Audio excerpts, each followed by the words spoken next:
हाय, good morning. ये हम लोग क्लास 10th का एक चैप्टर शुरू करते हैं। आपको 11th में भी मिलेगा ये एनसीईआरटी के 16th चैप्टर में, जिसका नाम है डाइजेस्टिव सिस्टम। तो डाइजेस्टिव सिस्टम को हम लोग क्लासीफाई करते हैं। इसके पहले हम लोग एक चीज़ देखें, न्यूट्रिशन क्या होता है। जो भी न्यूट्रिएंट्स होते हैं उनको इनटेक करके पूरे बॉडी के सेल्स तक पहुँचाने का जो पूरा प्रोसेस होता है वो होता है न्यूट्रिशन।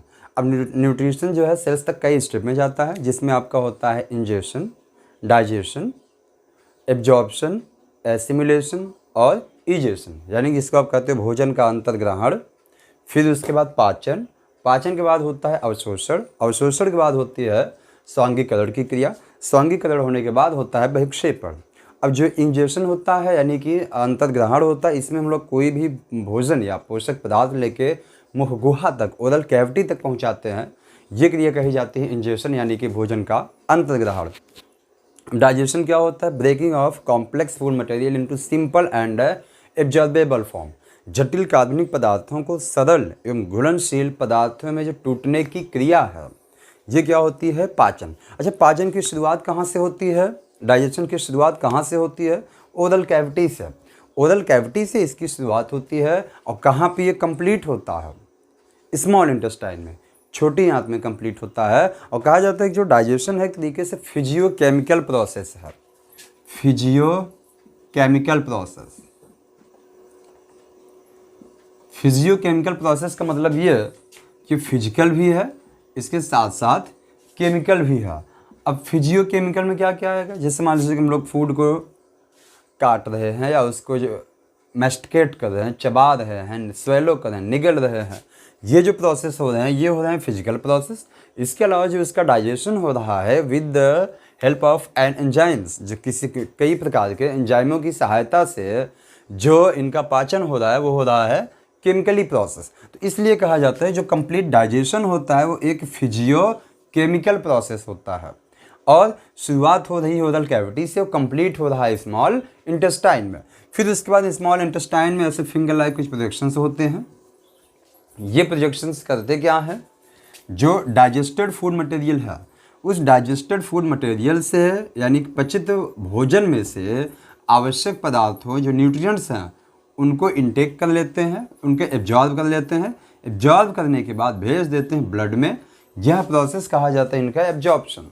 अब एब्जॉर्प्शन के बाद ब्लड के थ्रू ये कहाँ पे पहुँचते हैं? ईच एंड एवरी सेल्स में। तो ये इनके ईच एंड एवरी सेल्स में पहुँचने का जो प्रोसेस है वो है एसिमिलेशन। एसिमिलेशन कहने का मतलब स्वांगीकरण कहते हैं हिंदी में। अब यहाँ पे इसके यूटिलाइजेशन होगा फूड का। यूटिलाइज्ड होने के बाद यहाँ से जो कुछ भी अपचित होगा, अनडाइजेस्टेड फूड होगा, वो यहाँ से निकलेगा सेल से बाहर, बाहर के बाद फिर बॉडी में जाएगा, बॉडी से आउट चला जाता है, बॉडी से बाहर जाता है with the help of anus. Anus की सहायता से, गुदा जिसको कहते हैं, ये प्रोसेस कही जाती है इसकी इजेशन, यानी कि हम लोग कहते हैं बहिक्षेपण। तो 5 स्टेप होते हैं, पूरे 5 स्टेप्स होते हैं न्यूट्रिशन के। कौन कौन सा? भोजन का अंतर्ग्रहण, पाचन, अवशोषण, स्वांगीकरण और बहिक्षेपण। यानी कहने का मतलब इंजेशन, डाइजेशन, एब्जॉर्प्शन, एसिमिलेशन और इजेशन। अब देखो, अब उसके बाद हम लोग देखते हैं ह्यूमन का जो डाइजेस्टिव सिस्टम है। ह्यूमन के डाइजेस्टिव सिस्टम में क्या क्या चीज़ें आती हैं, कौन कौन से ग्लैंड्स आती हैं, कौन कौन से ऑर्गन्स हैं जो कि हो रहे हैं। देखिए, सिस्टम क्या होता है? Group of organ. जब कोई जो है डिफरेंट टाइप्स ऑफ स्ट्रक्चर्स मिलते हैं, मिलने के बाद किसी एक बड़े फंक्शन को परफॉर्म करते हैं, तो इसके लिए एक सिस्टम की रिक्वायरमेंट होती है। कोई भी काम हो रहा है उसके लिए एक सिस्टम की रिक्वायरमेंट होती है। तो उसी तरीके से जो हमारे डाइजेशन का प्रोसेस हो रहा है उसके लिए जो सिस्टम है वो सिस्टम कौन सा है? डाइजेस्टिव सिस्टम है। और ये जो डाइजेस्टिव सिस्टम है यानी कि पाचन तंत्र है, इसके अकॉर्डिंग कुछ ऑर्गन्स आते हैं। कौन कौन है? एलिमेंट्री कैनाल और एसोसिएटेड ग्लैंड्स या डाइजेस्टिव ग्लैंड्स। एलिमेंट्री कैनाल माने आहार नाल कहते हैं हम इनको, और एसोसिएट्स ग्लैंड माने आहार नाल से संबंधित कुछ ग्रंथियाँ होती हैं। इन्हीं को हम लोग डाइजेस्टिव ग्लैंड्स के नाम से भी जानते हैं, यानी कि पाचक ग्रंथियों के भी नाम से जाना जाता है। अब देखो, सबसे पहले इसमें कौन आता है? Mouth and oral cavity. Mouth and oral cavity. फिर आता है फेरिंग्स यानी कि ग्रसनी जिसको कहते हैं, इजोफेगस, ग्रासनली, स्टमक, स्टमक माने होता है आमाशय, फिर स्मॉल इंटेस्टाइन छोटी आंत, लार्ज इंटेस्टाइन बड़ी आंत, और एनस होता है इसका जो है गुदा जिसको कहते हैं। अब देखो एक एक को हम लोग सीखते हैं। ये जैसे मान लीजिए हमारा क्या है माउथ। देखिए माउथ में एक्चुअली जो होता है, अगर हम लोग इसके बारे में बात करें तो जो माउथ होता है इसमें दो चीज़ें होती हैं, एक होता है वेस्टिब्यूल और दूसरा जो होता है वो होता है ओरल कैविटी। ओरल कैविटी, ठीक है, बहुत कम किताबों में मिलेगा आपको ये। वेस्टिब्यूल और ओरल कैविटी, इन दोनों को मिला के कहा जाता है माउथ। अब बात आई वेस्टिब्यूल की। वेस्टिब्यूल क्या होता है? वेस्टिब्यूल क्या है? एक ट्रांसवर्स क्लेफ्ट है, एक ट्रांसवर्स क्लेफ्ट है। ट्रांसवर्स क्लेफ्ट माने एक अनुप्रस्थ दरार है जो कि अपर एंड लोअर सराउंड होता है, surrounded, surrounded upper and lower, upper and lower किससे सराउंड होता है? लिप्स, फ्लैशी लिप्स भी कह सकते हैं, फ्लैशी हुई करता है। और फिर इसके बाद साइड बाय साइड किससे होता है? चीक्स, और इंटरनली किससे होता है? Teeth, internally by teeth. तो देखो अब जैसे वेस्टिब्यूल क्या है, ये हम लोगों का फेस है, फेस पे ये वाला जो रीजन है ये क्या है? एक ट्रांसवर्स क्लेफ्ट है, एक अनुप्रस्थ दरार है जो कि ऊपर और नीचे ये और ये किससे सराउंड हुआ है? फ्लैशी लिप्स से। और साइड बाय साइड कौन है? इसके चीक्स हैं। और इंटरनल, ये इंटरनल कौन है? टीथ है। तो इसको हम लोग कहते हैं वेस्टिब्यूल। और वेस्टिब्यूल पीछे की तरफ जाके बैकवर्डली किसमें खुलता है? ओरल कैविटी में। तो जो ओरल कैविटी होता है ये हमारा क्या है? एक तरीके से स्पेस है। अब इस ओरल कैविटी में पैलेट होता है, इसके अलावा टीथ होता है, और फिर टंग होती है, और फिर जो डाइजेस्टिव ग्लैंड्स में एक ग्लैंड्स हैं सैलावरी ग्लैंड्स, लाल ग्रंथियाँ, उनकी ओपनिंग होती है। कहने का मतलब वे 3 जोड़ी ग्रंथियाँ होती हैं, वे 3 पेयर्ड जो होती हैं, तीनों आके यहीं पे खुलती हैं ओरल कैविटी में। हम लोग डिटेल इन सब के बारे में बात करेंगे, अभी तो एक जनरल इन्फॉर्मेशन हम लोग अबाउट इसके ले रहे हैं। तो एक एक को अलग अलग करके हम लोग देखेंगे, है ना, किसके कौन कौन से पार्ट हैं, पूरा डिटेल देखेंगे। तो फिर तो ओरल कैविटी ठीक है हुआ। फिर फेरिंग्स क्या होता है? Pharynx is a common passage for food and air. Pharynx के बारे में ये कहा जाता है कि एक कॉमन पैसेज है, किसके लिए? फूड और एयर के लिए। इसके फिलहाल 3 पार्ट होते हैं, नेजोफेरिंग्स, ओरोफेरिंग्स और लैरिंगोफेरिंग्स। नेजोफेरिंग्स, ओरोफेरिंग्स और लैरिंगोफेरिंग्स। नेजोफेरिंग्स जहाँ पे ये नेजल चैम्बर जाके ओपन होता है, या नेजल पैसेज जाके जहाँ पे ओपन होता है।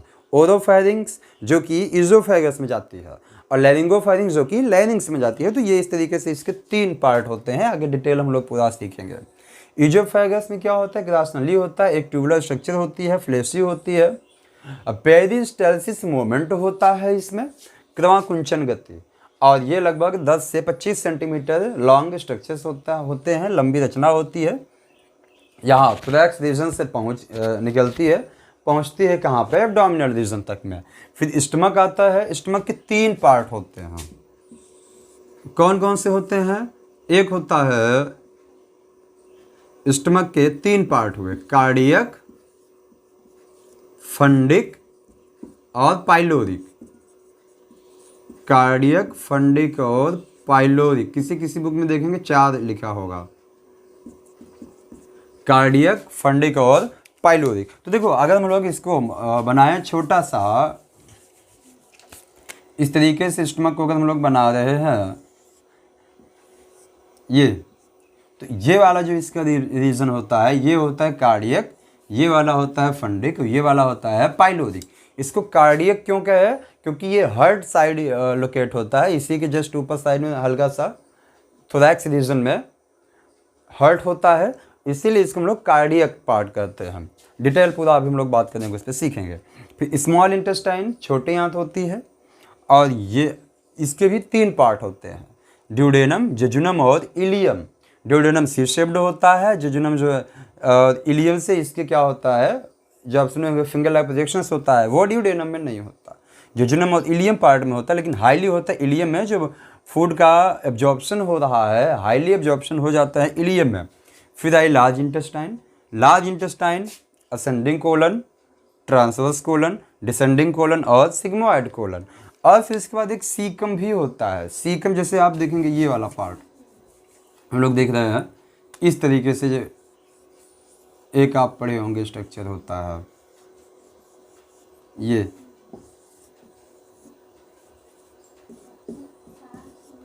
इस तरीके से। तो इधर से स्मॉल इंटेस्टाइन आती है, इस तरीके से घूम के जिस स्थान पे सबमर्ज करती है लार्ज इंटेस्टाइन के साथ, या जिस प्लेस पे जाके ओपन होती है लार्ज इंटेस्टाइन के साथ, इसी को कहा जाता है सीकम।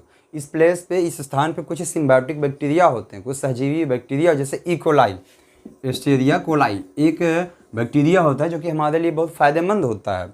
और फिर ये वाला इसका असेंडिंग कोलन है, ये वाला ट्रांसवर्स कोलन है और ये वाला डिसेंडिंग कोलन है, यानी कि आरोह कोलन, अनुप्रस्थ कोलन और अवरोह कोलन।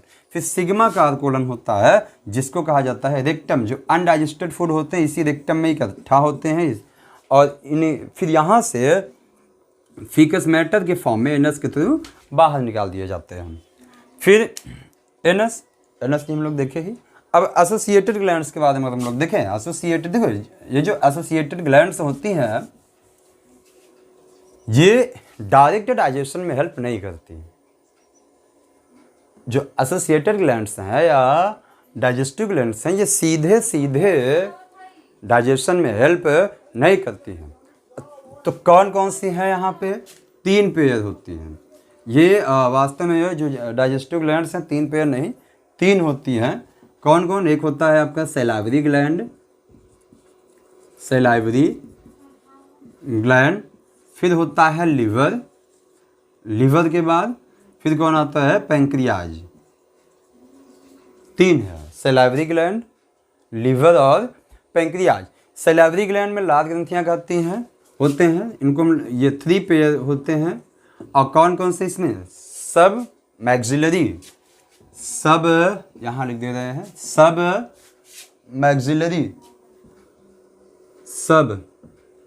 मैक्सिलरी और दूसरा सब लिंगुअल और तीसरा पैरोटिड। सब मैक्सिलरी, सब लिंगुअल और पैरोटिड। तो देखो ये जो सब, इसका नाम मैक्सिलरी क्यों हुआ? क्योंकि मैक्सिला जो जॉ है ये वाला, अपर जॉ को कहते हैं मैक्सिला और लोअर जॉ को कहते हैं हम लोग मैंडिबल। तो ये सब मैक्सिलरी जो अपर जॉ के पास है वह सब मैक्सिलरी, सब माने नीचे होता है उसके नीचे, और सब लिंगुअल यानी कि जो ये जो टंग है टंग के नीचे, इसी को सब मैंडिबुलर भी कहते हैं। और पैरोटिड कहाँ होती है? ईयर पिंडा के पास में, वहाँ से निकलती है। इन तीनों की ओपनिंग कहाँ पे होती है? ओरल कैविटी में। और ये तीनों मिलकर एक दिन में लगभग 1 से 1.5 लीटर सलाइवा का सिक्रेशन करती हैं। 1 से 1.5 लीटर लाल का स्रावण करती हैं, जिसमें लाइसोजाइम और सलाइवरी एमाइलेज 2 एंजाइम होते हैं। और फिर इसके बाद ये जो लिवर हुआ पूरे बॉडी की लार्जेस्ट ग्लैंड होती है, और लार्जेस्ट ग्लैंड में इसका वेट नियर अबाउट होता है 1.5 kg के आसपास। राइट साइड में होती है, एब्डोमिनल रीजन में, डायफ्राम के जस्ट बिलो 1.5 kg वेट हुआ। इसका जो कलर होता है वो होता है डार्क ब्राउन कलर, या इसी को चॉकलेटी कलर भी कहते हैं, चॉकलेटी कलर। और फिर इसके बाद ये पूरे बॉडी की सबसे इम्पॉर्टेंट ग्लैंड होती है, सबसे लार्जेस्ट ग्लैंड भी इसी को कहा जाता है। ग्लेसन्स कैप्सूल इसके ऊपर होते हैं। इसके अलावा कुफर सेल्स होते हैं। डिटेल जब हम लोग लीवर के बारे में बातचीत करेंगे तो वहाँ पे देखेंगे। तो पैंक्रियाज क्या होता है? एक इरेगुलर शेप होता है जो इस तरीके से ड्यूडेनम है सी शेप का। इसी ड्यूडेनम में यहाँ ये ऐसे लगा होता है, या हल्के पिंक कलर के, लाइट पिंक कलर के स्ट्रक्चर्स होते हैं ये, जो कि कहा जाता है मिक्स्ड ग्लैंड है ये, या कंपाउंड ग्लैंड इसको कहा जाता है। क्यों? क्योंकि एक्सोक्राइन और इंडोक्राइन दोनों पार्ट बनवाता है। एक्सोक्राइन पार्ट वे होते हैं जो कि एंजाइम का सेक्रेशन करते हैं, और इंडोक्राइन वे होते हैं जो कि हार्मोन्स का सेक्रेशन करते हैं। खैर इसके थ्रू जो हार्मोन्स निकलते हैं वो होते हैं इंसुलिन, ग्लूकेगॉन, सोमैटोस्टेटिन। कौन कहाँ से निकलता है डिटेल हम लोग आगे देखेंगे। और तो इस तरीके से ये पूरा एक जनरल इन्फॉर्मेशन होता है डाइजेस्टिव सिस्टम में कि कौन कौन चीज़ें हैं, कहाँ पे हैं। तो एक जनरल इन्फॉर्मेशन है, इसके अबाउट हम लोग पूरा डिटेल एक एक स्टेप वाइज पूरा सीखेंगे। किसी भी क्लास में होंगे, चाहे आप 10th में होंगे, 11th में होंगे, तो अगर 16th चैप्टर आपको देखना होगा, और अगर 10th में है तो लाइफ प्रोसेस का, जैसा कि आपको पता है जैव प्रक्रिया लाइफ प्रोसेस, वहीं से शुरुआत होता है एनसीईआरटी के 5th चैप्टर से। तो इसके आगे हम लोग कंटिन्यू करेंगे नेक्स्ट क्लास में। आज के लिए इतना, थैंक यू।